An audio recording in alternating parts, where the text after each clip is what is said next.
ایک بوڑھے باپ نے اپنے بچے سے پوچھا کہ بیٹا یہ دیوار پہ کیا بیٹھا ہوا ہے؟ تو بیٹے نے کہا کوا. کیا کہا؟ کوا. بوڑھے نے پھر پوچھا. آج کی جو ینگ جنریشن ہے نا, وہ اپنے باپ کے زیادہ سوالات برداشت, بولو نا, وہ خدا کی قسم سارا دن موٹیویشنل اسپیکر کو سنتی رہے گی نا, پھر بھی اپنے باپ کی بات اس کو برداشت نہیں ہوگی. دم ہی نہیں ہے اس میں, معاشرے کی اصلاح ہے ہی نہیں. تو اس بوڑھے نے کہا کہ بیٹا یہ کیا ہے, یہ کیا ہے؟ تو بیٹے نے کیا جواب دیا؟ کوا. دوبارہ اس نے پوچھا بیٹا یہ کیا ہے؟ بیٹے نے کیا کہا؟ کوا. تیسری دفعہ پوچھا تو کوئی بہت ہی شریف خاندان کا بیٹا تھا, تو تیسری دفعہ میں سوال برداشت کر گیا. ورنہ آج نوجوان کے پاس بوڑھے باپ اور بوڑھی ماں کو برداشت کرنے کا حوصلہ نہیں ہے. 2-3 سوالات پر ہی آگ بگولا ہو جاتے ہیں. وہ مجھ سے کہتے ہیں میرے ابا ایسے, میرے پاپا ویسے. او بھائی, اگر تیرے ابا اچھے ہوتے تو اچھا تو دوست بھی ہو تو اس کے ساتھ اچھا سلوک کرنا چاہیے نا.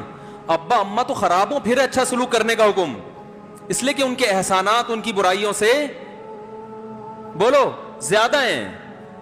جو احسان انہوں نے کر دیا وہ ایسا آپ پر احسان کر دیا ہے کہ اب اس کا بدلہ قیامت تک آپ نہیں چکا سکتے.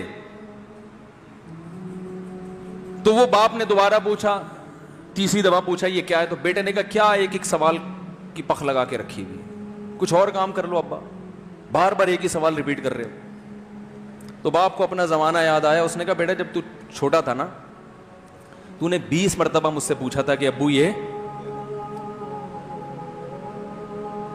20 مرتبہ پوچھا تھا, اور میں ایک دفعہ بھی میں نے جھنجھلا کے جواب بولو نہیں دیا تھا. تو چونکہ بچہ بھول جاتا ہے کہ میری ماں نے میرے لیے کیا کیا, اور خود ماں بھی بھول جاتی ہے, حقیقت تو یہ ہے, باپ بھی بھول جاتا ہے کہ میں نے اپنی اولاد کے لیے کیا کیا. اللہ چونکہ یاد رکھتا ہے اس لیے اس نے قرآن میں بار بار ماں باپ کو بیان کیا ہے, بہت زیادہ بہت زیادہ. وَوَصَّيْنَا الْإِنسَانَ, فرمایا آرڈر نہیں دے رہا, حکم نہیں دے رہا, وصیت کر رہا ہوں. جیسے کوئی مرتے ہوئے دنیا سے جاتا ہے نا, ایسے وصیت کر رہا ہوں, حکم نہیں. وصیت حکم سے بڑھ کر چیز ہے کہ ان کو نہیں بھولنا ہے, تم نے ان کو نہیں بھولنا ہے.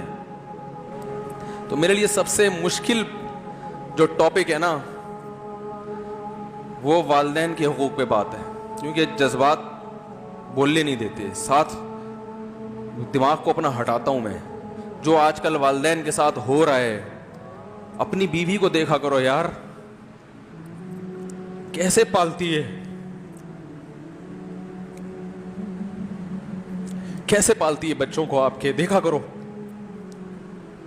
کیسے صبح صبح ان کے کپڑے استری کر رہی ہوگی, کیسے محبت سے ناشتہ بنا رہی ہوگی, کیسے محبت سے وین میں بٹھا رہی ہوگی. عورت کسی کے لیے بھی منافقت رکھ سکتی ہے, کسی سے بھی دشمنی رکھ سکتی ہے. اولاد کے لیے ماں سے بڑا تحفہ بولو, اولاد کے ساتھ کبھی بھی برا نہیں سوچتی ہو. ایسا اللہ نے اس پر احسان کیا, آج وہ برداشت نہیں ہو رہی. کمبخت مرنے کے بعد غسل نہیں دے رہے ہوتے اس کو. باپ مر گیا فوراً عیدی سینٹر غسل کے لیے, ماں مر گئی عیدی سینٹر. او بھائی اب تو آخری سفر ہے, بیٹی کو چاہیے ماں کو گود میں بٹھا کے غسل دے, فخر کرے, اس کی باڈی پہ ہاتھ نہیں لگا رہے, مر گئی ہے. کیسے یہ ہے اللہ کے ہاں میرے بھائی, تمہاری دولت کی کوئی ویلیو بولو نہیں ہے. تم کتنے بڑے سائنٹسٹ بن جاؤ, پہلے انسان بنو. انسان کچھ دنیا سلوٹ کرے گی مرنے کے بعد, خدا نہیں مانے گا.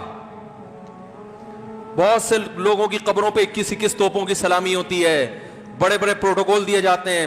آخرت میں پتا چلے گا کہ کتنی توپوں کی سلامی کا مستحق تھا, کتنی توپوں کی سلامی کا حقدار تھے, آخرت میں پتا چلے گا.